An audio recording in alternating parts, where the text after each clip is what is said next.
Hello students, welcome to this video lecture on water withdrawals and uses. In this video lecture, we will discuss flood control. Residential area. So, flood is an overflow of water on normally dry ground. जहाँ पे usually पानी नहीं होता है, अगर वहाँ पे पानी आ जाता है तो उसको हम लोग फ्लडिंग बोलेंगे, फ्लड बोलेंगे. Flood occurs at irregular intervals and vary in size, area of extent and duration. Flood आने का आमतौर पे रेगुलर इंटरवल नहीं होता है, कम या ज़्यादा, कम एरिया में, ज़्यादा एरिया में, कम समय के लिए, ज़्यादा समय के लिए, ऐसे सब वेरिएबल रहते हैं ये factors. Flooding occurs along rivers, streams and lakes. It may occur in coastal areas or it may occur in alluvial fans. देखते हैं, तीनों पिक्चर्स दिखाई हुई हैं. देखिए, ये जो रिवर है उसके बैंक्स को ओवरफ्लो कर गया है, तो अलॉन्ग ये रिवर, सिमिलरली ऐसे स्ट्रीम, जो छोटी नदी रहती है या लेक्स रहती है, उसका पानी ओवरफ्लो कर सकता है. कोस्टल एरियाज, ये कोस्टल एरिया में जब वेव्स हैं जो उसकी ऑब्स्ट्रक्शन को, डाइक्स को ऐसे हिट कर रही हैं, और रेजिडेंशियल एरिया में पानी जा सकता है जब हाई वेव्स आ जाती हैं. अलूवियल फैंस, ये होता है हाई एल्टीट्यूड्स पे, माउंटेनियस एरिया में, ये ट्रायंगुलर शेप जो शेप होती है एल्यूवियल फैंस की, तो अचानक पीछे से फ्लडिंग हो सकती है. अचानक पीछे से, जैसे आइस वगैरह, जो ग्लेशियर वगैरह जो है, प्रेशर डाल सकते थे seasonal. Flood control methods are used to reduce or prevent the detrimental effects of flood waters. Flood relief methods are used to reduce the effects of flood waters or high water levels. तो दो terms आ रही है इसमें, flood control methods, flood relief methods. तो self explanatory है. Flood control methods वो होते हैं जो फ्लड को कंट्रोल करने के लिए हम लोग स्टेप्स उठाते हैं. फ्लड रिलीफ मेथड्स होते हैं वो प्रोसेस है जो रिलीफ दे, उसके इफ़ेक्ट्स को कम करे, नुकसान को कम करने की वो कोशिश कराए. Some of the common techniques used for flood control are, flood control करने के लिए कुछ कॉमन टेक्निक्स जो रहती हैं, installation of rock berms. Rock berms क्या होती हैं? जो एक जैसे डाइक की जाए, रिजर्वायर की जाए, लेक की, जो भी उसके जो स्लोप्स हैं वो कॉन्टिन्यूस स्लोप्स ना रहे, थोड़ी स्लोप जो है वो बीच में रुकावट आ जाए, ताकि जो फ्लोइंग, डाउन फ्लोइंग वाटर है वो ज़्यादा वेलोसिटी गेन ना कर पाए. तो ज़्यादा वेलोसिटी गेन करेगा, उसकी मार्ग क्षमता ज़्यादा हो जाएगी, तो उसकी इरोजन वो ज़्यादा करेगा. तो ऐसे इरोजन चैनल्स डेवलप हो जाते हैं, तो अल्टीमेटली फेलियर हो सकती होती है. तो we can install rock berms. Rock ripraps, जो मैनुअली जो स्टोन पीसेस हैं उनको इंस्टॉल किया जाए किनारों को, ताकि मूविंग वाटर उसको इरोड ना करे, डिस्टर्ब ना करे. तो रॉक रिप्रैप्स. सैंड बैग्स हम लोग यूज़ कर सकते हैं. Maintaining normal slopes with vegetation, जो नॉर्मल स्लोप्स है उसमें वेजिटेशन ग्रो करेंगे ताकि जो उसकी रूट्स वगैरह है वो इंटैक्ट रखे सॉइल को. Application of soil cements on steeper slopes, अगर स्लोप्स स्टीपर है, ज़्यादा है स्लोप्स, तो उसको मजबूती देने के लिए सॉइल सीमेंट की ग्राउटिंग की जा सकती है, प्लास्टरिंग की जा सकती है. कंस्ट्रक्शन और एक्सपेंशन ऑफ ड्रेनेज चैनल्स, अगर पानी पीछे से फ्लैश फ्लड्स आ जाते हैं, पानी एक की क्वांटिटी ज़्यादा हो जाती है, तो उसको एस्केप रूट देने के लिए उसको ड्रेनेज चैनल हम लोग डेवलप कर सकते हैं कि जो एक्सेस वाटर है वो ड्रेनेज चैनल्स के थ्रू डाइवर्ट हो जाए. कुछ इमेजेस है फ्लड कंट्रोल मेजर्स जो अभी हमने बात की हैं. सैंड बैग्स, ये अपना, इसको आप रिप्रैप, स्टोन रिप्रैप. ये बर्म्स है, स्लोप, यहाँ पे थोड़ी स्लोप को रुकावट दे दी और फर्दर स्लोप्स चल रही है. ठीक, तो ये हमारे ड्रेनेज चैनल्स, ऐसे ड्रेनेज चैनल जो पीरियडिकली इसमें ड्रेनेज दी जा सकती है, जैसे पीछे से पानी ज़्यादा आता है. And these are soil cement जो है उसका प्लास्टर किया जा सकता है, उसकी ग्राउटिंग की जा सकती है.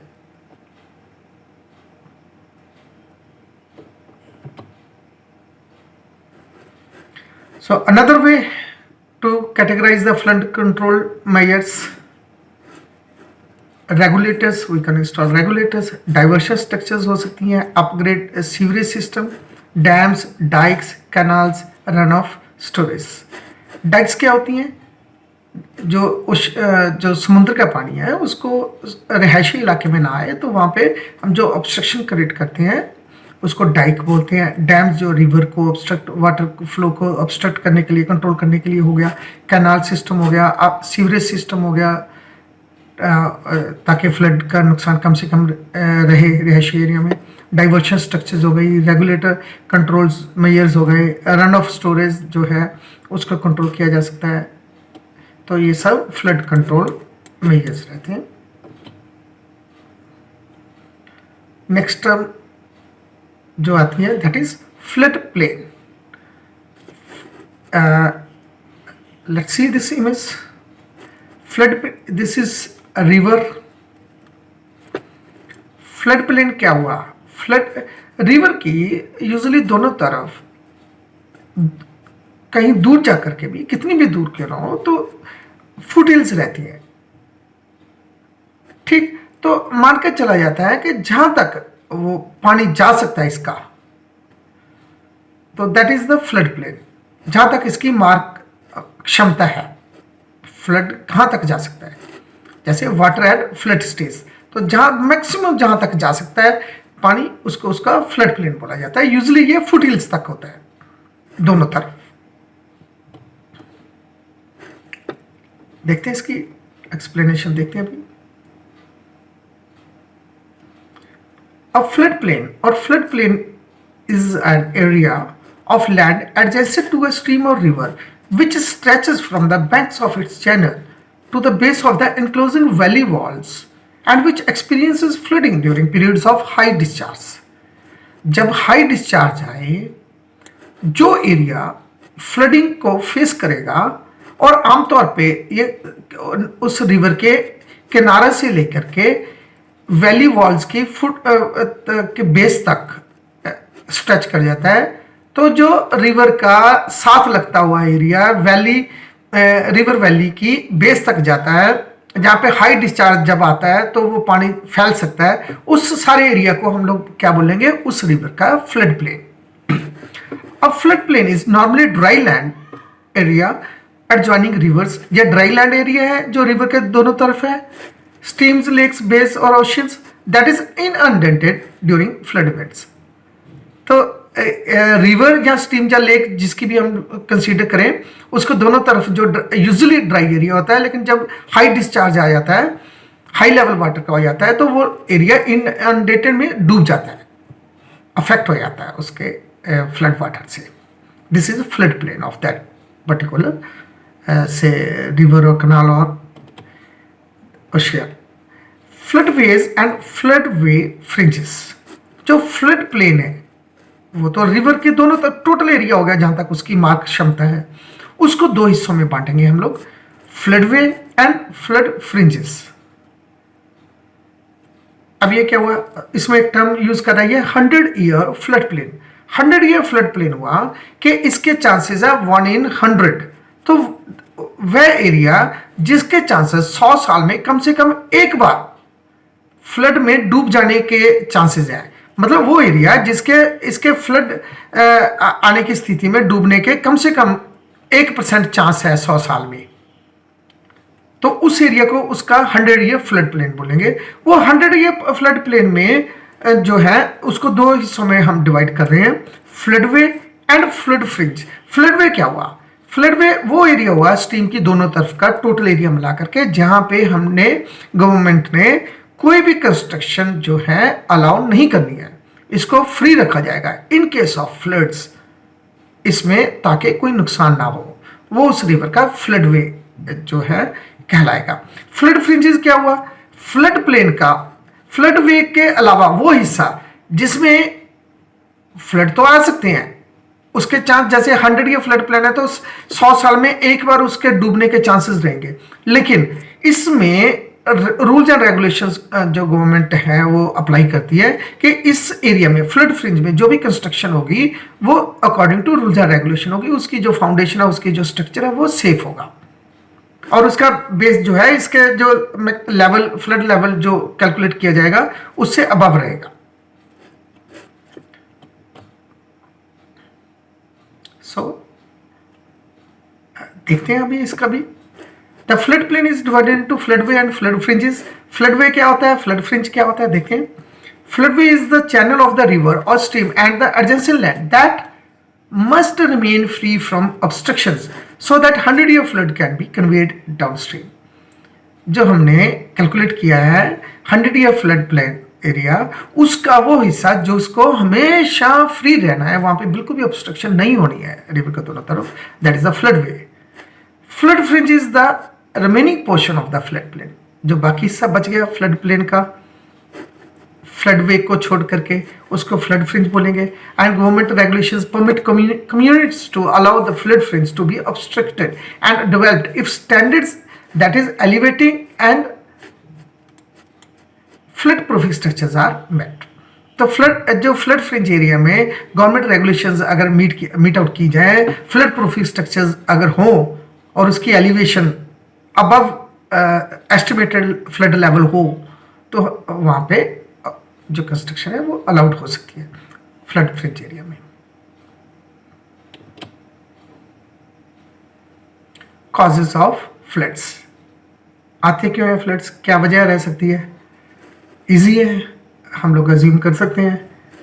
Floods are caused by many factors, से हैवी प्रेसिपिटेशन, बहुत ज़्यादा बारिश आ गई, स्वीयर विंड्स ओवर वाटर, कोई वाटर बॉडी है वहाँ पे बहुत स्वीयर विंड्स जियोग्राफिकल रीजंस होते हैं, आ सकती हैं, वो विंड्स उसके पानी को सराउंडिंग एरिया में लेके जा सकता है। अनयूजुअल हाई टाइड्स से महासागर में हाई टाइड्स आ जाती हैं, अनयूजुअल हाई टाइड्स आते हैं, वैसे नहीं आती है but once in a while अगर हाई टाइड्स आ जाती है तो सराउंडिंग एरिया में फ्लडिंग हो सकती है। सुनामी क्या होती है, अगर मतलब जो समुद्र का बेड होता है उसके नीचे कहीं पे भी अगर अर्थक्वेक आए तो उसकी जो कंपन होती है उसका वो उसके ऊपर पानी को डिस्टर्ब करती है, जो वो डिस्टर्बेंस है इवेंचुअली अल्टीमेटली जो पानी को कोस्टल एरिया के काफ़ी दूर तक लेके जा सकती है, उसका बहुत इम्पैक्ट होता है, बहुत ज़्यादा डिस्ट्रक्शन कॉज करता है ये। Failure of dams, levees, retention ponds और other structures that contain water, जो वाटर कंटेनिंग बॉडीज हैं, कौन कौन सी वाटर कंटेनिंग बॉडीज है, से चाहो तो डैम्स या लेवीज क्या होती हैं, जो वाटर कैरिंग बॉडी, जैसे कनाल हो गई उसके जो किनारे एम्बैंकमेंट्स बनाए होते हैं उसको लेवीज बोलते हैं। रिटेंशन पॉन्ड्स हैं, तो अगर उन कहीं से भी इनमें कहीं ब्रीच हो जाए, लीकेज हो जाए या फेलियर हो जाए तो उसकी वजह से भी फ्लड्स आ जाते हैं। फ्लड्स क्या होते हैं, फ्लैश फ्लड में अचानक पानी क्वांटिटी से अनकंट्रोल्ड वाटर आ जाए तो वो फ्लड्स है। ड्यूरिंग टाइम्स ऑफ रेन और snow some of the water is retained in ponds or soil, some is absorbed by grass and vegetation, some evaporates and the rest travels over the land as surface runoff। होता क्या basically, जब भी snowfall होगी या rain होगी, जो hydrological cycle है, evaporation, समुद्र में भी क्लाउड्स बने, क्लाउड्स को जो क्लाउड्स को जो इसमें पानी वाटर है in the shape of evaporation, उसको अल्टीमेटली लैंड मास पे आना है। आता कैसे है, in the shape of rain और स्नो, मेनली रेन और स्नो की शेप में। जब वो नीचे आता है तो उसको कुछ तो जो सॉइल है वो ऑब्जर्व कर लेगी, कुछ पॉन्ड्स में या ऐसे स्ट्रक्चर्स में वो रिटेन हो जाएगा। Some is absorb by grass and vegetation, grass and vegetation roots है, उनके पत्तों के ऊपर है, उनके जड़ों में वो कुछ पानी को रोक लेते हैं, कुछ पानी उड़ जाता है, इवेपोरेट हो जाता है, और जो बाकी बचा पानी वो सरफेस के ऊपर सरफेस रन ऑफ की शेप में मूव करता है। Floods occur when ponds, lakes, riverbeds, soil and vegetation cannot absorb all the water। तो जो अभी हमने बात की है, जो पानी को ऑब्जर्व करते हैं, अगर वो जितनी प्रेसिपिटेशन हुई, रेन वाटर आया, अगर उसको सारे को वो नहीं ऑब्जर्व कर पा रहे हैं तो जो फालतू पानी होगा, एक्सेस वाटर होगा, जो कैनाल्स में नहीं समा पाया, जो इन सब ने नहीं ऑब्जर्व किया, तो वो फ्लड की शेप लेगा। Water then runs off the land in quantities that cannot be carried within the stream channels or retained in natural ponds, lakes and man-made reservoirs. अगर जो है पानी एक्सेस में हो जाता है, वो चैनल्स में, स्ट्रीम चैनल्स में नहीं समा पा रहा है, वो नहीं अब्जॉर्व हुआ नेचुरल पॉन्ड्स में या रिटेनिंग स्ट्रक्चर्स में, मैनमेड रिजर्वायर हुआ, इनमें नहीं है, तो उसको वो फ्लड्स कहलाएगा, जो एक्सेस में वाटर जो चल पड़ा है. Causes of floods: rainfall. River flooding is often caused by heavy rain, sometimes increased by melting snow. बहुत ज़्यादा बारिश हो गई और साथ के साथ में जो पीछे से स्नो मेल्टिंग हो गई, दोनों मिलके जो है रिवर फ्लडिंग की वजह बन सकते हैं. A flood that rises rapidly with little और no advance warning is called flash flood. अगर रिवर में वाटर लेवल बिना वार्निंग के अचानक बढ़ जाता है, इसको हम लोग क्या कहते हैं? Flash flood. Flash floods usually result from intense rainfall over a relatively small area or if area was already saturated from previous precipitation. क्या वजह बनी इसकी फ्लैश फ्लड आने की? कि अगर प्रेसिपिटेशन रेनफॉल बहुत ज़्यादा हो गई कम एरिया में बहुत ज़्यादा हो गई, या वो एरिया पहले से ही सैचुरेटेड था, अब उसमें अब्जॉर्प्शन तो हुई नहीं, तो सारा पानी एकदम से वो रन ऑफ की शेप ले लेगा और जो डिस्चार्ज चैनल्स हैं, स्ट्रीम चैनल्स हैं, वो उसको नहीं संभाल पाएंगे. सो इसको हम फ्लैश फ्लड की टर्म देंगे. सेकंड जो है दूसरी वजह क्या है? Shear winds over water. Even when rainfall is relatively light, the shorelines of lakes and bays can be flooded with shear winds such as during hurricanes that blow water into the shore areas. Precipitation अगर बारिश ज़्यादा भी नहीं भी हुई है, लेकिन जैसे हरिकेन्स होते हैं, जो अगर ऐसे हरिकेन्स आ जाएं, समुद्री हवाएं आ जाएं, तो वो जो पानी को अपने साथ बहुत दूर तक किनारों पे, शोर्स में, जो किनारे समुद्री किनारे हैं, जहाँ रिजर्व का किनारा सराउंडिंग एरिया है, वहाँ पे वो पानी स्पिल ओवर कर सकते हैं. Unusual high tides. Coastal areas are sometimes flooded with unusually high tides such as the spring tides, especially when compounded by high winds and storm surges. आमतौर पे हाई टाइड्स, जो स्प्रिंग हाई टाइड्स हैं, वो ज़्यादा height gain कर लेते हैं, और उसके साथ में अगर उसको और कम्प्लेक्स कौन बनाएंगे? हाई विंड्स, बहुत तेज हवाएं चल रही हैं और स्टॉर्म, तूफान आ रहा है, तो वो ये प्रॉब्लम डबल कर देता है, मतलब कई गुना कर सकता है. तो ऐसे भी फ्लैश फ्लड्स जो है आ सकते हैं. So control of floods. Floods के कौन कौन से मैयर्स हैं फ्लड को कंट्रोल करने के? स्ट्रक्चर, हम इसको दो हिस्सों में कैटेगराइज करते हैं: structural control measures and non structural control measures. Okay, control of floods. The methods include planting vegetation to retain extra water, terracing hillsides to slow flow downhill, the construction of floodways, man-made channels to divert floodwater. Other techniques include construction of levees, dikes, dams, reservoirs, retention ponds to hold extra water during times of flooding. तो simple है, जो हमने पहले बात की हुई है. Vegetation plant कर सकते हैं, बम्स वगैरह बना सकते हैं, जो मैन-मेड चैनल्स, जो फ्लडवेज हम लोग कंस्ट्रक्ट कर सकते हैं, levees, dykes, dams, reservoirs, retention ponds वगैरह, जो स्ट्रक्चर्स हम लोग बना सकते हैं टू कंट्रोल द फ्लड्स. अब इसको दो चीज़ों में कैटेगराइज किया है: structural alternatives and non structural. Structural alternatives में क्या है? There are 4 types: reservoirs, diversions, levees or dikes, and channel modifications. Flood control reservoir. Flood control reservoirs are used to store flood waters for release after the flood event, reducing the magnitude of the peak discharge. मतलब क्या हुआ? Flood control reservoirs होते हैं to store the flood water. जब flood water आ गया, जब quantity उसकी बहुत ज़्यादा आ रही है, तो वो एक्सेस वाटर को स्टोर कर लेंगे, ठीक, to release after the flood event. जब वो पीछे से inflow discharge, high quantity discharge inflow जब कम हो जाता है, तो हम लोग कंट्रोल वे से उसको पानी को रिलीज कर सकते हैं, thus reducing the magnitude of the peak discharge. तो पीक डिस्चार्ज को ऐसे हम लोग कंट्रोल कर सकते हैं. Reservoirs modify the flood flow frequency curve, जो फ्लड फ्लो फ्रिक्वेंसी कर्व है वो मॉडिफाई हो जाती है, लेसन हो जाती है, कम हो जाती है, which is load because of the decrease of the peak discharge of a specific event. एक पर्टिकुलर इवेंट पे इवेंट ऑफ टाइम पे जो पीक डिस्चार्ज आया था उसको हमने कंट्रोल कर लिया, डाउन स्ट्रीम में वो पीक डिस्चार्ज नहीं रहा, क्योंकि पीक डिस्चार्ज जो पीक टाइम था उसमें वाटर स्टोरेज हो गई है रेजर्वायर में।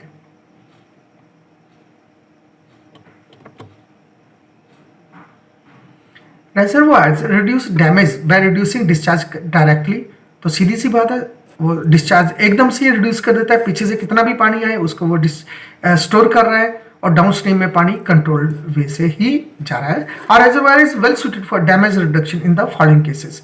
देखिए किन केसेस में ये मोस्ट सुटेबल जो स्ट्रक्चरल अल्टरनेटिव है ये फ्लड कंट्रोल के लिए। Damageable properties spread over large geographical area downstream from the reservoir site with several remote damages centers and relatively small local inflow areas between them। अगर जो है डैमेजेबल property काफ़ी geographical area में दूर दूर तक फैली हुई है तो उसको बचाने के लिए जो रेजर्वायर ठीक रहेंगे। High degree of protection with little residual damage is desired, जब हमारी इच्छा बिल्कुल भी जो है डैमेज ना हो, फ्लड्स बिल्कुल नहीं चाहिए, high security high degree of protection चाहिए, तो जो रिजर्वायर्स हैं वो मोस्ट सूटेबल अल्टरनेटिव रहेंगे। A variety of properties including infrastructure, structures, contents and agriculture property is to be protected। ठीक है, सेल्फ एक्सप्लेनेटरी है, डिफरेंट स्ट्रक्चर्स हैं, कंटेंट्स है, एग्रीकल्चर प्रॉपर्टी सबको हमें बचाना है। वाटर इंपाउंडेड में भी use for other purposes including water supply, hydro power, recreation, ये भी एक ऑप्शन रहती है कि जो हमने पानी रिजर्वायर में स्टोर किया है उसको दूसरे पर्पसेज जैसे कि वाटर सप्लाई, हाइड्रो पावर या जो लोगों की रिक्रिएशन के लिए इसको यूज किया जा सकता है। Sufficient real estate is available for location of the reservoir, अगर रेजर्वायर बनाने के लिए वाटर स्टोरेज के लिए जो sufficient land अगर available है then we can go for reservoir, this option। The economic value of the damageable property protected will justify the cost of constructing the reservoir। reservoir की जो cost है बहुत high होती है, तो इसको justify कैसे होगा कि हम इतना costly structure create करें। अगर जिस प्रॉपर्टी को ये बचा रहा है उसकी कॉस्ट इसके डैम की और रेजर्वायर की कॉस्ट से ज़्यादा है तो इसको हम बेनिफिशियल मानेंगे। डाइवर्शन, ये स्ट्रक्चर कौन सी हुई? Diversion structures are used to reroute और bypass flood flows from damage centres in order to reduce the peak flows at the damage centres. Diversion structures are designed to modify the frequency curves so that the flow magnitude for a specific event is lowered at the damage center।